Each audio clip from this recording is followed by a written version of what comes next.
नमस्कार, आप देख रहे हैं न्यूज प्लस 21। मैं हूं आपके साथ ललिता चक्रधारी। नेशनल हेराल्ड केस में कांग्रेस के पूर्व अध्यक्ष राहुल गांधी से लगातार 3 दिनों तक करीब 30 घंटे पूछताछ के बाद एक बार फिर से शुक्रवार को पूछताछ के लिए बुलाया गया है। इसके खिलाफ देश के सबसे पुरानी पार्टी काफी गुस्से में है और कार्यकर्ता सड़कों पर। कांग्रेस का आरोप है उनके सत्याग्रह को दबाने के लिए दिल्ली पुलिस केंद्र के इशारे पर काम कर रही है। राहुल की पूछताछ को लेकर छत्तीसगढ़ के सीएम भूपेश बघेल ने केंद्र सरकार पर हमला बोलते हुए कहा है कि ईडी अपना काम करेगी।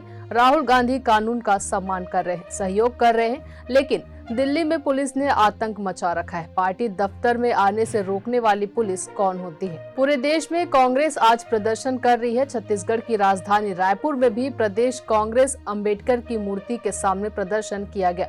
प्रदर्शन के बाद राष्ट्रपति के नाम राज्यपाल को ज्ञापन सौंपा गया। प्रदेश अध्यक्ष मोहन मरकाम ने कहा कि हमारे नेता को बिना वजह परेशान किया जा रहा है, इसके बावजूद भी राहुल गांधी ईडी को सहयोग दे रहे हैं, क्योंकि कांग्रेस का हर सदस्य संविधान का सम्मान करते हैं।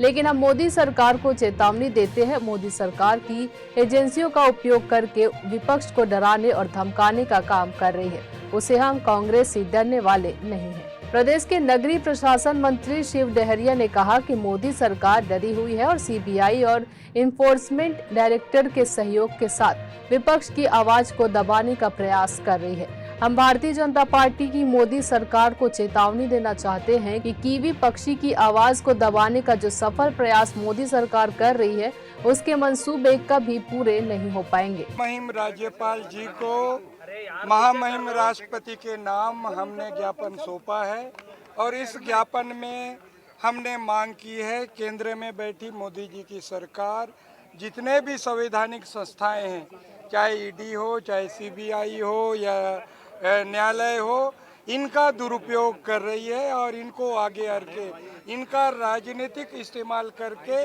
विपक्ष की आवाज़, विपक्ष के नेताओं को दबाने का प्रयास किया जा रहा है। हमारी मांग है कि महामहिम राष्ट्रपति महोदय इन संस्थाओं का राजनीतिक उपयोग करना बंद करे, निर्देश दे केंद्र सरकार को।